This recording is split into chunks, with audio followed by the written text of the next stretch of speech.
नमस्कार, welcome to financial management classes. और ninth class में हम कैपिटल बजटिंग के प्रोजेक्ट के बारे में पढ़ेंगे। हमने पहले ही बता दिया था कि जो कुछ भी हम कर रहे हैं किसी प्रोजेक्ट के लिए कर रहे हैं। कैपिटल बजटिंग किसी न्यू प्रोजेक्ट के लिए कर रहे हैं, चाहे रिप्लेसमेंट के लिए कर रहे हैं, एक्सपेंशन के लिए कर रहे हैं। तो इसलिए हमें जानना ये जरूरी है कि प्रोजेक्ट होता क्या है। तो इसमें हम concept and classification of project की चर्चा करेंगे। तो मीनिंग ऑफ प्रोजेक्ट सबसे पहले समझते हैं। Project is the scientifically evolved work plan devised to achieve a specific objective within a specified period of time। Project जो है आपका एक तरह का काम है, उसको आपको स्पेसिफिक पीरियड में उससे आपको आउटपुट लेना है और उसको प्रोजेक्ट कहते हैं। मतलब एक तरह का साइंटिफिकली इवॉल्व्ड वर्क प्लान है। साइंटिफिकली इवॉल्व वर्क प्लान इसलिए कहते हैं क्योंकि जो कुछ भी है वो प्रोसेस जो है एक के बाद दूसरा, दूसरे के बाद तीसरा, तीसरा के बाद चौथा, ये सब जुड़े हुए हैं। तो इसलिए साइंटिफिकली इवॉल्व्ड वर्क प्लान है जिसको प्रोजेक्ट कहा जाता है। और project involves capital investment for the purpose of developing facilities to provide goods और सर्विसेज। और प्रोजेक्ट जो है उसमें कैपिटल इन्वेस्टमेंट की जरूरत तो है, बिना इन्वेस्टमेंट का तो प्रोजेक्ट होगा नहीं। It is interrelated activities to achieve a specific object। जो भी आपका स्पेसिफिक ऑब्जेक्ट है वो ऑब्जेक्ट आप तभी अचीव कर सकते हैं जब आपका ये प्रोजेक्ट सही तरीके से चलेगा। Project involves allocation and consumption of resources on one hand and generation of goods and services on the other hand. Project जो है ये दो चीजों पर है। पहले वन साइड में क्या करता है, allocation and consumption of resources. आपके पास रॉ मटेरियल आया, आपके पास मैन पावर आया, आपके पास पैसे आए, उन सब का कंजम्पशन हो गया। एलोकेशन एंड कंजम्पशन हो गया। कंजम्पशन होकर के क्या हुआ, at the other hand generation of goods and services. जो भी आपने फंड हुआ, जो भी आपने रॉ मटेरियल हुआ, जिसका आपका कंजम्पशन हुआ, वो प्रोसेस होकर के गुड्स और सर्विसेज के रूप में निकल रहा है। ये आपके प्रोजेक्ट का जो है टारगेट है। द कैपिटल बजटिंग एक्सपेंडिचर में also be called as expenditure on a project. ठीक है, जो कैपिटल बजटिंग एक्सपेंडिचर है उसको आप एक्सपेंडिचर ऑन प्रोजेक्ट भी कह सकते हैं, चाहे प्रोजेक्ट बिग हो चाहे स्मॉल हो। Thus, the financial appraisal of the project is also a capital budgeting decision। So, जब भी आप किसी प्रोजेक्ट के बारे में बात करेंगे तो it involves capital budgeting decision।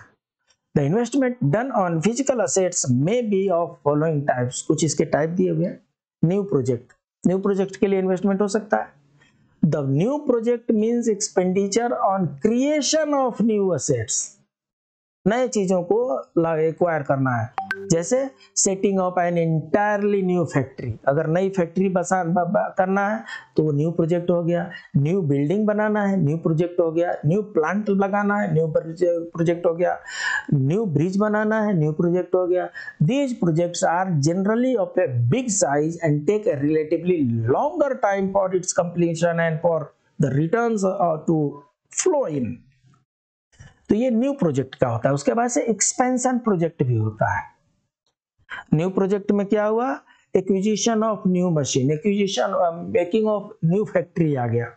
Expansion में क्या हो गया, wherever an existing capital asset needs expansion of capabilities like setting up more machines in an existing factory और expanding of building in an factory और constructing a new facility, this will be called expansion project.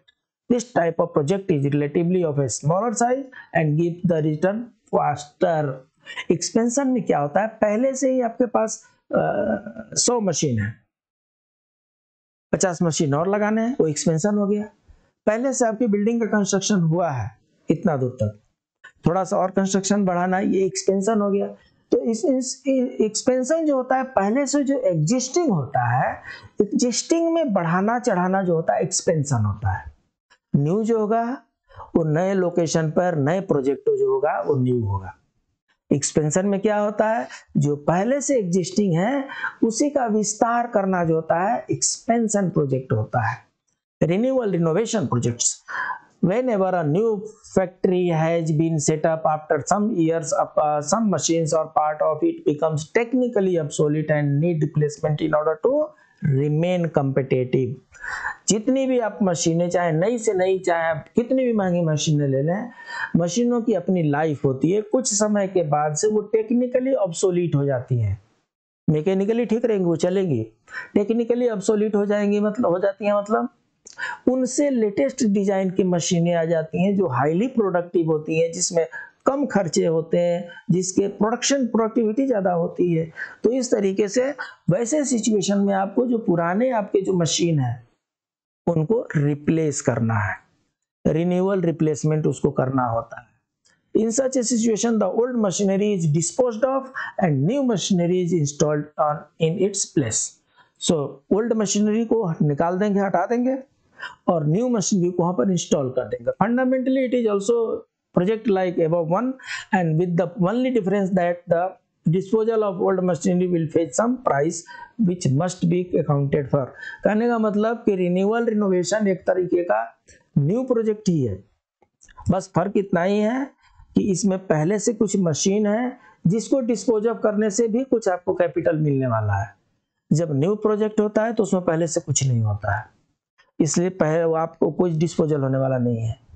और जहाँ पर renewal कर रहे हैं, replacement करना है, रिनोवेशन करना है, वहाँ पर ओल्ड मशीन को आप सेल करेंगे, चाहे जिस रेट में सेल करें, उसके जो कुछ भी अमाउंट आते हैं that will be accounted for when we take the cost of the new machine. जब नया मशीन की हम कॉस्ट की तुलना करेंगे तो नया मशीन अगर 100 रुपये का हुआ, पुराने मशीन बेचने से अगर हमें 10 रुपया मिला, तो नए मशीन का हमारा बुक में वैल्यू रहेगा 90 रुपया। Exploration projects are those projects when some new resources are to be discovered. The expenditure incurred on it oil exploration may be called as a project of this kind. जगह जगह पर हम digging वगैरह करवाते हैं और पता करते हैं यहाँ पर आयल है क्या, उसमें एक्सपेंसेस आते हैं और उसको एक्सप्लोरेशन प्रोजेक्ट कहते हैं। This expenditure is also called capital budgeting expenditure where we spend money now to reap benefits in future. आज के डेट में हम इन्वेस्टमेंट करते हैं इस होप के साथ कि फ्यूचर में हम इससे हाई रिटर्न लेने वाले हैं, प्रॉफिट लेने वाले हैं, अर्निंग करने वाले हैं। तो ये एक्सप्लोरेशन प्रोजेक्ट्स होते हैं। पांचवा जो है वो research and development R&D project है। R&D projects are those projects in which present expenditure is being incurred in the hope of getting a new product. इसमें क्या होता है, ये रिसर्च है। रिसर्च में क्या करते हैं, बहुत खर्चे करने पड़ते हैं, इनिशियली बहुत एक्सपेंडिचर लगाते हैं सो दैट कुछ नया गुड्स जो है इवॉल्व होकर के आ जाए। So these projects are typically higher uncertainty than the above ones. कहने का मतलब ये इससे पहले जो चार थे उसमें कुछ सर्टेनिटी थी, जो R&D में है सर्टेनिटी बहुत लिमिटेड होती है, कभी कभी सक्सीड होंगे और नहीं तो प्रोसेस ही चलता रह जाता है। Many R&D firm projects take a pretty long time in its completion with a high degree of uncertainty of end result. R&D में कभी कभी बहुत ज्यादा पैसे लगते हैं और लंबे समय के लिए भी पैसे लगते हैं। सिक्स्थ जो है project for compliance of certain statutory requirement. Government time to time कोई स्टैट्यूटरी रिक्वायरमेंट इम्पोज करती है कंपनीज पे। जैसे अगर डाइंग फैक्ट्री है तो डाइंग फैक्ट्री पर महाराष्ट्र तमिलनाडु गवर्नमेंट ने उन पर कुछ कंडीशन लगा रखे हैं कि उसमें से जो भी वाटर निकलेंगे, जो भी उसमें से डिस्पोज्ड आइटम्स निकलेंगे, उन सबको वो ट्रीट करके तब उसको फ्लो कराएंगे। कई जगहों पे ये रहता है कि वो जो भी कपड़े बनेंगे वो RO वाटर से बनेंगे, तो उसके अनुसार आपको क्या करना है, फिल्ट्रेशन प्लांट लगाना पड़ेगा, RO प्लांट लगाना पड़ेगा, ट्रीटमेंट प्लांट लगाना पड़ेगा। उसको क्या बोलते हैं, project for the compliance of certain statutory requirements. There are some projects which are not undertaken explicitly for business projects but are nevertheless undertaken in compliance of legal requirements. कहने का मतलब कि आपका तो काम है कि आपने डाइंग किया, अपने कपड़े बेच दिए और पानी जहाँ गया सहा गया, तो आपका उसमें कोई ज्यादा इन्वॉल्वमेंट नहीं है। लेकिन गवर्नमेंट ये कह रही है कि चूंकि आपने पानी को पोल्यूट किया है, उसमें आपने केमिकल मिलाया है, और अगर वो बाकी लोगों के पास जाएगा तो it will be harmful. Since you are taking benefit of that process, so you must take responsibility to treat that water, और उस वाटर को ट्रीट करके तब आपको फ्लो करना है। ये आपका स्टैट्यूटरी कंप्लायंस प्रोजेक्ट के अंदर आता है। Sometimes or other the law will take its course with immense cost to the company in terms of penalties and even closures। अगर आपने जो स्टैट्यूटरी कंप्लायंस है उसको फॉलो नहीं किया तो एक दो बार शुरू में तो कंपनी पर पेनाल्टी, हेवी पेनाल्टी डाल देते हैं लोग, और नहीं तो कई बार उसको बंद भी करने का आदेश दे दिया जाता है। तो इस तरीके से project for the compliance of certain statutory requirements को आपको 100% करना है, फॉलो करना पड़ता है, ये गवर्नमेंट का ऑर्डर है। तो इस तरीके से ये चैप्टर प्रोजेक्ट का हुआ। प्रोजेक्ट क्या होता है, कितने तरह का प्रोजेक्ट होता है, इसके बारे में हमने जानकारी प्राप्त की। इसके अगले क्लास में मिलते हैं, तब तक के लिए नमस्कार।